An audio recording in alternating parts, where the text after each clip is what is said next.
Selamat pagi dan selamat bertemu kembali di dalam kebaktian doa hari Rabu. Mari kita sama-sama tundukkan kepala sebelum kita mendengarkan firman Tuhan. Mari kita berdoa.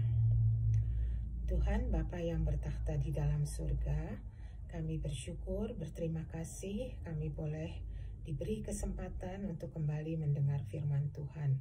Ini adalah satu hak istimewa, kami boleh mendengarkan firman-Mu. Bapa, kami datang di dalam keterbatasan dan ketidakmampuan kami.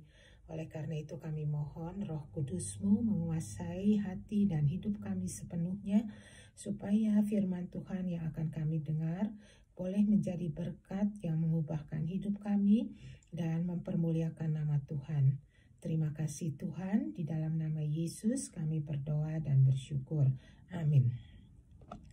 Pembacaan Alkitab kita pagi hari ini terambil dari kitab Perjanjian Lama di dalam 2 Raja-Raja pasal yang ke-5 ayat pertama sampai dengan ayat yang ke-18. Akan saya bacakan. Naaman, Panglima Raja Aram adalah seorang terpandang di hadapan tuannya dan sangat disayangi. Sebab oleh dia Tuhan telah memberikan kemenangan kepada orang Aram. Tapi orang itu seorang pahlawan tentara sakit kusta. Orang Aram pernah keluar bergerombolan dan membawa tertawan seorang anak perempuan dari negeri Israel. Ia menjadi pelayan pada istri Naaman. Berkatalah gadis itu kepada nyonyanya, sekiranya tuanku menghadap nabi yang di Samaria, maka tentulah nabi itu akan menyembuhkan dia dari penyakitnya. Lalu pergilah Naaman memberitahukan kepada tuannya. Katanya, beginilah dikatakan oleh gadis dari negeri Israel itu. Maka jawab Raja Aram, baik, pergilah, dan aku akan mengirim surat kepada Raja Israel.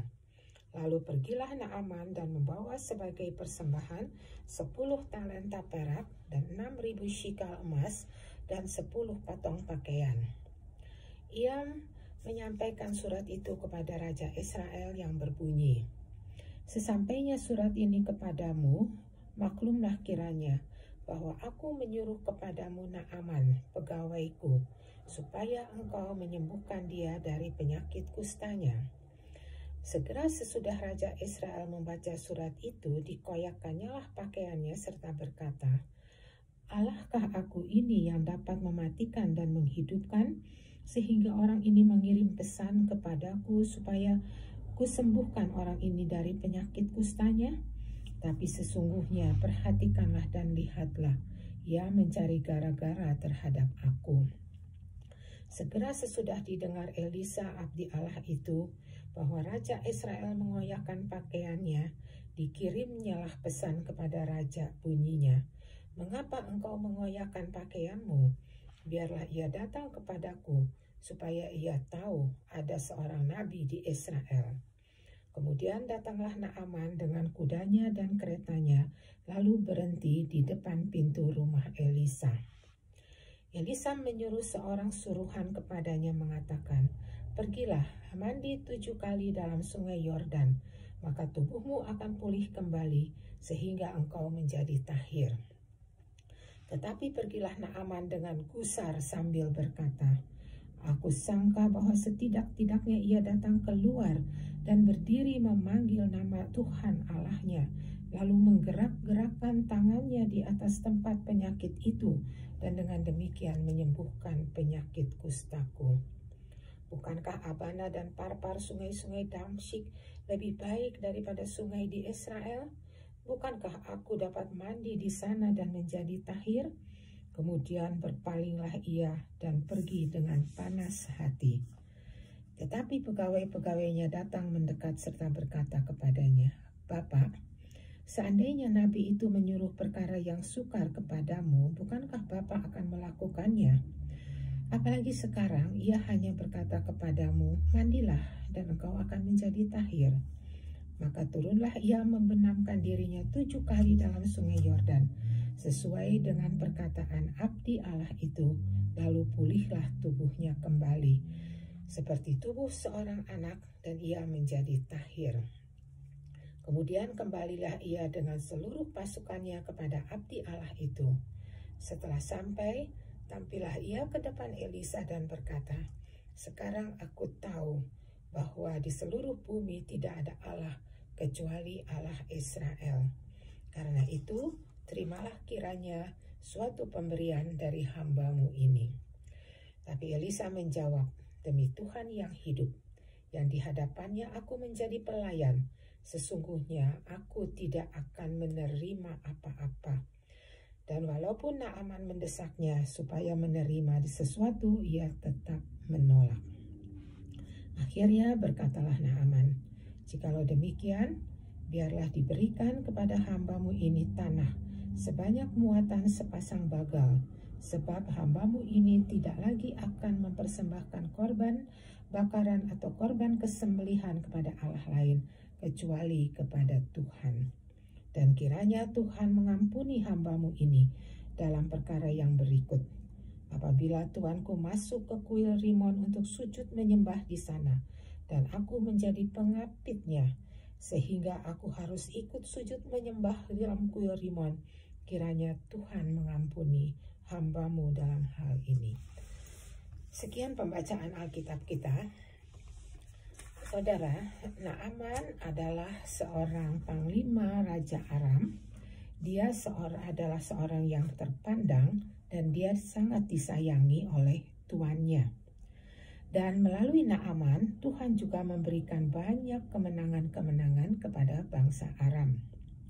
Tetapi Naaman ini sakit kusta, suatu penyakit yang membuat dia harus hidup terisolasi, tidak boleh dekat-dekat orang. Nah, istri Naaman mempunyai seorang pelayan perempuan yang masih kecil, seorang tawanan perang dari Israel. Hamba istri Naaman ini mengatakan bahwa di Israel ada seorang nabi yang dapat menyembuhkan Naaman. Naaman waktu mendengar hal ini memberitahu kepada tuannya, yaitu Raja Aram. Dan Raja Aram itu kemudian mengirimkan Naaman ke Israel dengan surat dari Raja Aram itu sendiri, yaitu supaya Naaman itu bisa disembuhkan oleh Raja Israel. Nah, Raja Israel tidak tahu apa-apa, tapi kemudian berita ini didengar oleh Elisa, yang kemudian meminta Raja supaya mengirimkan Naaman itu ke rumahnya. Nah, waktu Naaman sampai di tempat Elisa ini tidak menemui Naaman.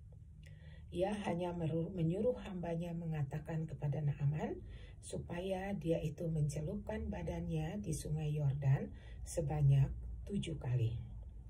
Mula-mula Naaman tidak mau, tapi pegawai-pegawainya meminta supaya Naaman mencoba. Dan ternyata setelah Naaman mencoba, dia sembuh sama sekali. Naaman kemudian memberi hadiah kepada Elisa sebagai tanda terima kasih. Tapi Elisa menolak. Karena Elisa tidak mau menerima hadiahnya, Naaman kemudian minta 1 karung tanah sebagai tanda bahwa dia tidak akan menyembah Allah lain selain dari Allah Israel. Dan dia juga minta supaya Tuhan mengampuni dirinya kalau dia bertugas membawa raja ke kuil Rimon. Naaman mengatakan bahwa dia hanya akan menyembah kepada Tuhan saja. Nah, ada beberapa pelajaran yang bisa kita petik dari kisah Naaman ini. Yang pertama, Tuhan kita adalah Tuhan yang penuh dengan kasih dan kemurahan dan belas kasihan.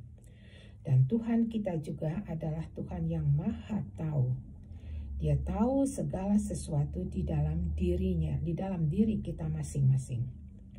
Naaman adalah seorang yang terpandang. Dia punya kedudukan yang tinggi. Tapi karena penyakitnya, hidupnya jadi tidak berarti. Dia tidak bisa melakukan tugasnya dan hidupnya menderita. Naaman bukanlah orang yang mengenal Tuhan, tapi Tuhan mengenal Naaman. Dan Tuhan tahu dan mengerti masalah yang sedang dihadapi oleh Naaman.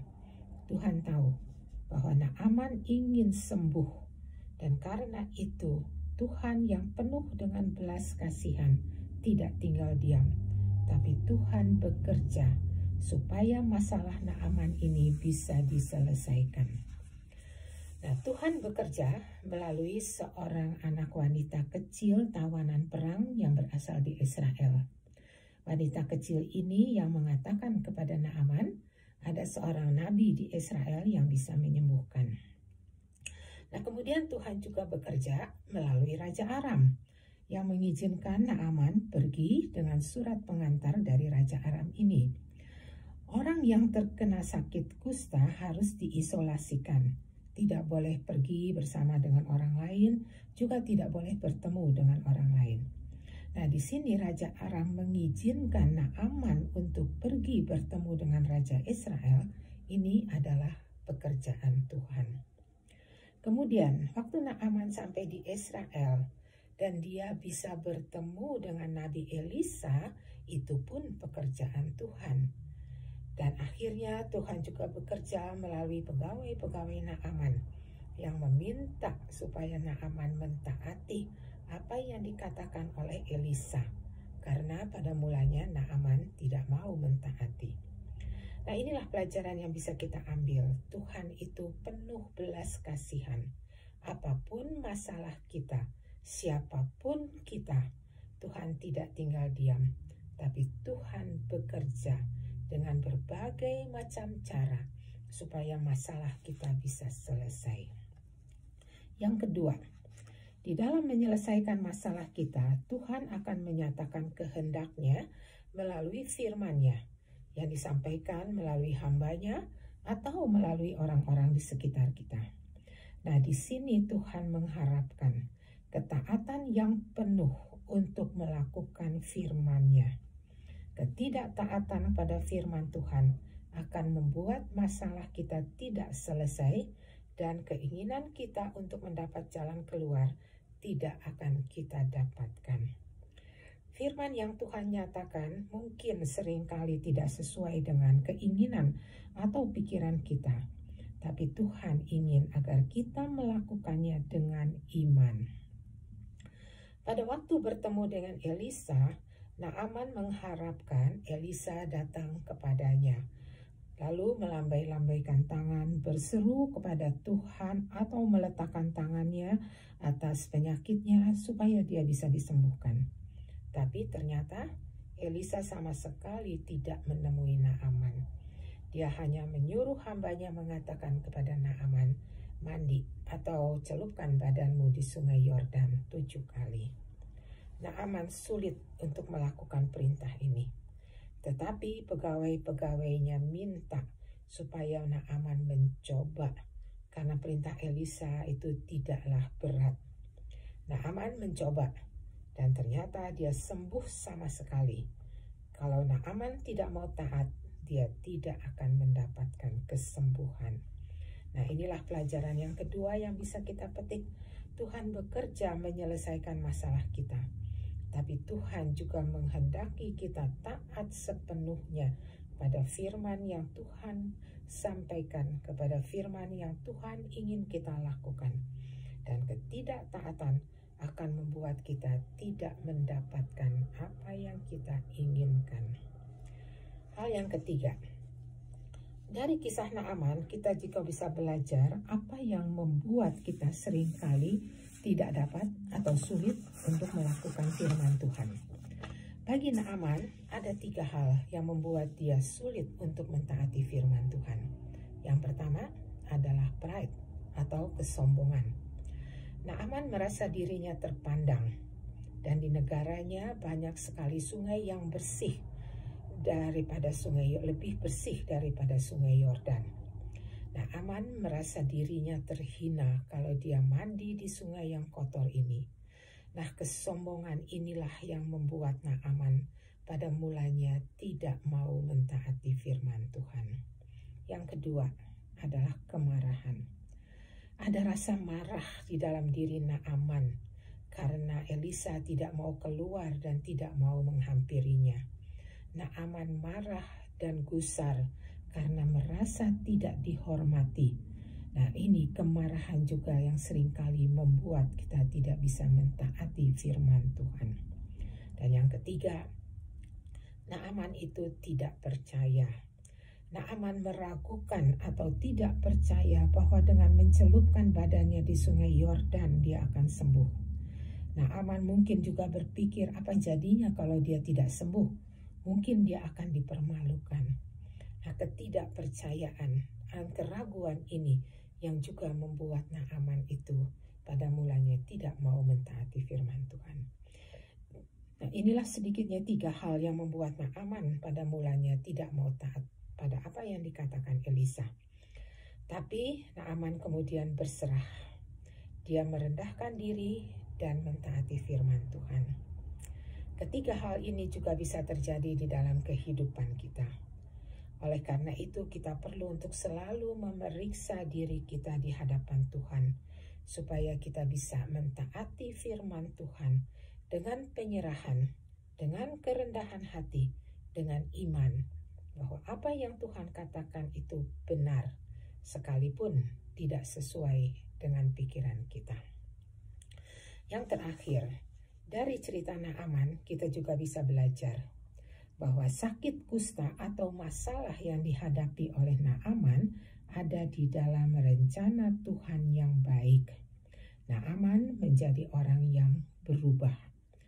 Naaman berubah dari orang yang sakit menjadi orang yang disembuhkan. Dari orang yang tidak percaya menjadi orang yang percaya. Dari orang yang terhilang menjadi orang yang diselamatkan. Dari seorang panglima yang tinggi menjadi orang yang mau merendahkan diri. Naaman menyadari dan mengakui hanya ada satu Tuhan yang benar, yang maha kuasa. Dan Naaman tidak lagi mau menyembah Allah lain selain daripada Tuhan. Nah, kesimpulan yang bisa kita ambil, apapun masalah kita, siapapun kita, Tuhan itu maha kasih dan penuh belas kasihan. Tuhan bekerja menyelesaikan masalah kita. Tapi Tuhan juga ingin taati firman Tuhan dengan tidak membantah, tapi dengan iman. Dengan kerendahan hati, maka kita akan mengalami pekerjaan Tuhan terwujud dalam hidup kita. Amin. Mari kita berdoa. Terima kasih untuk firman-Mu Tuhan. Terima kasih Engkau begitu baik. Engkau maha kasih, Engkau maha murah, dan Engkau maha tahu dan mengerti kami. Dan terima kasih Engkau tidak pernah diam, tapi Engkau mau menyelesaikan masalah kami. Tolong kami Tuhan untuk taat sepenuhnya kepada firman Tuhan yang Tuhan mau kami lakukan. Tolong kami untuk mentaati firman Tuhan di dalam kerendahan hati, di dalam iman kepada Tuhan saja. Terima kasih Tuhan, dalam nama Yesus kami berdoa. Amin. Sekian, terima kasih.